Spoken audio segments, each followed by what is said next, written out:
Serena Mays had a system. Every morning, she woke up at 6. She made 2 small lunches, braided one boy's hair while the other argued about his shoes, walked them both to the corner, watched the school bus doors close behind them, and then let herself breathe. She had been doing this for 7 years. She had built a life that was small and quiet, and entirely hers, and she protected it the way people protect things they made from nothing. She was not unhappy. That was the part no one would have believed, looking at her from the outside. A 28-year-old woman, raising twin boys, alone in a rented house in the small town of Meerfall, working double shifts at a local clinic, no family nearby, no partner, no one to call when one of the boys had a fever at 2 in the morning. From the outside, it looked hard. It was hard, but it was hers. She was pouring coffee into a travel cup on a Thursday morning when the small television in the kitchen caught her attention. A news anchor was speaking over footage of a convoy on a wide road. The words along the bottom of the screen read, "Alpha King Darien Crest to begin Border Region Review. Meerfall among scheduled stops." The travel cup slipped from her hand. Coffee spread across the counter. She did not move to clean it. She stood very still and read the words again. She had 3 days. The same for years. Serena had spent 7 years making certain their paths would never cross. She had left the capital with nothing, settled as far from it as she reasonably could, used her mother's last name instead of her own, and built her quiet, careful life in a place where no one asked about the past. She had been so careful. She had been so thorough. She began making plans immediately.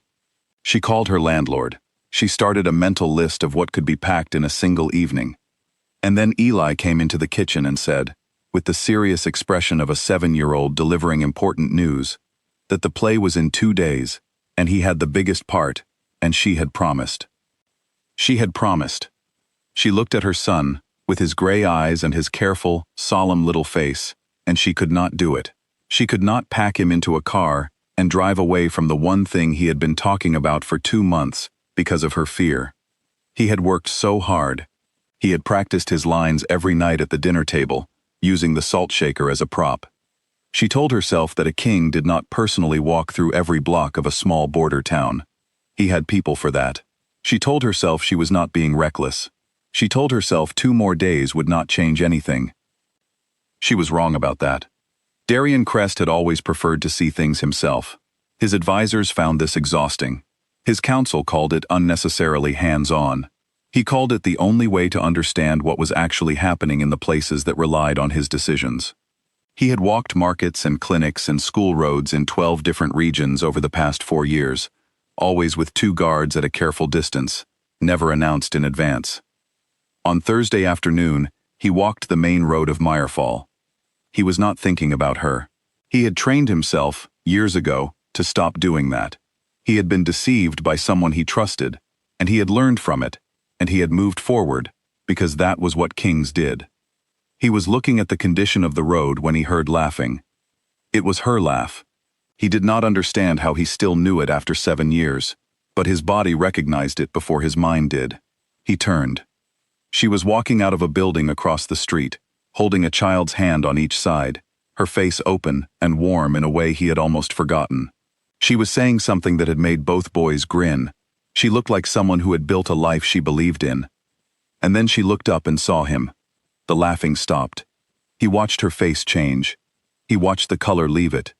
He watched her step forward slightly, moving her body in front of the 2 small boys, the way people move when they are protecting something.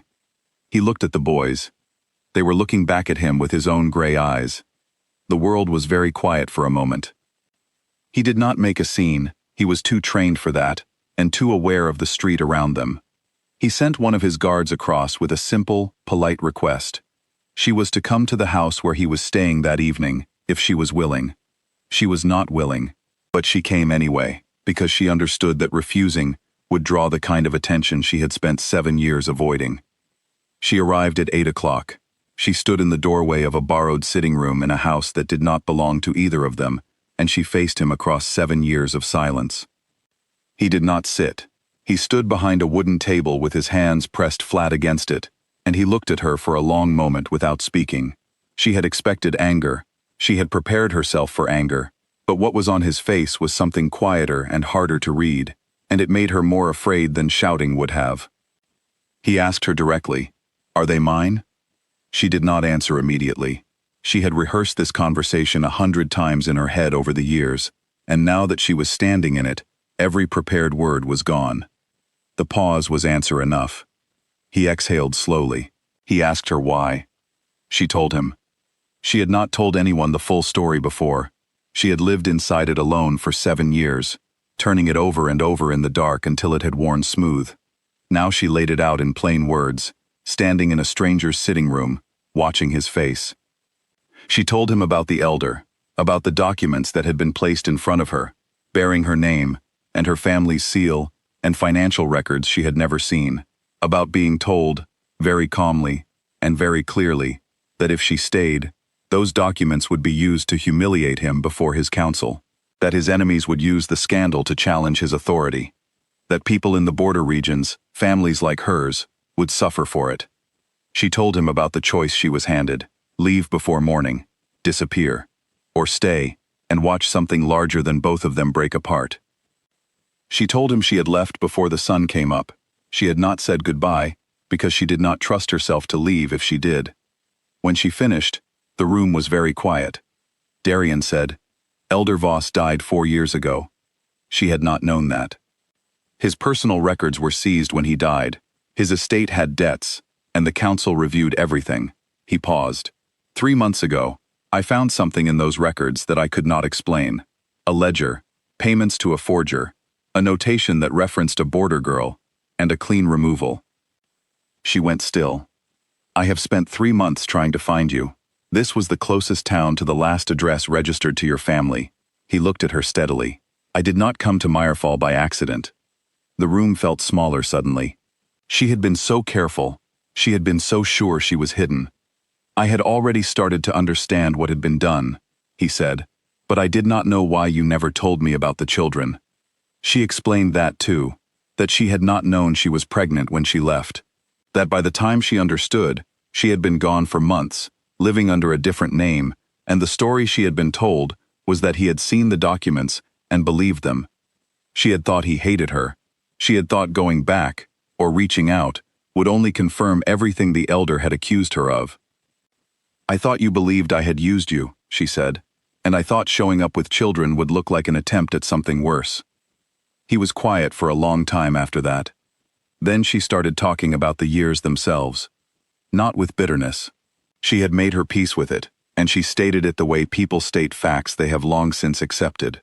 The pregnancy, which was difficult and early, and managed alone in a clinic she found by looking in a phone directory. The birth, 2 boys at once, with no one in the waiting room. Learning to do everything twice, at the same time, with no one to hand one child to, while she managed the other. She talked about Aiden's first steps, how he fell, and got up, and fell, and got up, while she sat on the kitchen floor with him, clapping alone. She talked about Eli's first word, which was her name, and how she had called her own voicemail and recorded him saying it because there was no one else to tell. She was not looking for sympathy, she was just telling the truth. Somewhere in the middle of it, she noticed that something had changed in the room. Darian was still standing. He was always still standing. He was the kind of man who stood in a particular way, straight and composed, the posture of someone who had spent his life being watched and had learned to control what he showed. But as she spoke, something went out of that posture. It was subtle. A change in the weight he carried, a change in what his face was doing. By the time she described the voicemail, he was looking at the floor. And then, slowly, without a sound, Darian Crest lowered himself to his knees. Not dramatically, not as a gesture. He sank to his knees, the way a person does when their legs simply stop holding them, when the weight of what they are understanding becomes more than the body wants to carry upright. He stayed there for a moment. He looked up at her from that position, and he said, I should have looked for you. From the first morning you were gone, I should have looked for you. I told myself the evidence was clear, and you had made your choice. But the truth is, I was proud, and my pride made it easier to believe the worst than to fight for the truth. Serena stood very still. She had her hands pressed together in front of her. She was not going to cry. She had decided, somewhere in the first year of being alone, that she was not going to spend her life crying over what could not be changed. But her eyes were full, and she could not entirely stop that. She said, very quietly, "I made the choice to leave without giving you the chance to choose differently. I have thought about that every day. Whatever happened next, that part was mine." He nodded. He accepted that. He did not try to take her blame away, and she did not try to take his. They stayed in that for a moment, two people accounting honestly for what they had each done and what had been done to them, without letting either story erase the other. He rose slowly. He straightened. He asked, not for what they had been, because he understood they were different people now, but for the chance to be honest with each other going forward, to give the boys a father who showed up, to build something from where they actually stood. She did not say yes immediately. That was not who she was. She said she would think about it, and he accepted that too, which told her something. The twins met him on a Saturday at a park near the lake. He was introduced as a friend of their mother's, which Eli accepted, and Aiden viewed with polite suspicion, because Aiden viewed most things with polite suspicion. Within 20 minutes, Eli had decided that Darian needed to learn to skip rocks, and that he, Eli, was the best person to teach him. He was very serious about this responsibility. Darian was a terrible student. He held the rock wrong. He released it at the wrong angle. The first 4 throws sank immediately, and Eli corrected his technique with the patience of someone who had been teaching things for years, which he had not, but he had a natural gift for instruction. Aiden sat beside Serena on a flat rock at the edge of the water and watched this process with his arms folded. "He's not very good," Aiden observed. "He's learning," Serena said. Aiden considered this. Is he going to keep coming back? She looked at her son, his gray eyes, his careful face, so much like looking at someone else's features in a mirror she had never asked for. "I think so," she said. Aiden nodded slowly. "Okay," he said, as if he had decided something. Then he got up and walked to the edge of the water, and found a flat stone, and held it out to Darian, and said, "Try this one. You have to hold it like this." He demonstrated. Darian watched the boy show him, very seriously, how to hold a rock. Something moved across his face that he did not try to hide. Then he tried again. The rock bounced twice off the surface of the lake before it sank. Eli made a sound like this was the greatest achievement he had witnessed all year. Aiden said, "Better," which from Aiden was extraordinary praise. Serena watched from her rock with her knees pulled up to her chest. She watched a king take instruction from 2 7-year-olds about the correct way to throw a stone, and she watched him take it seriously, and she watched her boys, who had never in their lives had anyone to teach, find someone willing to be taught. She did not have a name yet for what she was feeling. She thought she would leave it unnamed for a while. The truth had cost all 4 of them something real and something permanent. The 7 years were gone. Aiden's first steps, Eli's first word, the voicemail she had saved on 3 different phones as phones changed, the 2 a.m. fevers, and the school plays, and every ordinary, irreplaceable moment of it. Gone. No one was going to give those back. But the lake was still there. The boys were still laughing. Darian was trying, badly, to skip another rock. And the evening was just beginning. It was not everything, but it was real, and it was theirs. And after 7 years of silence, real was more than enough.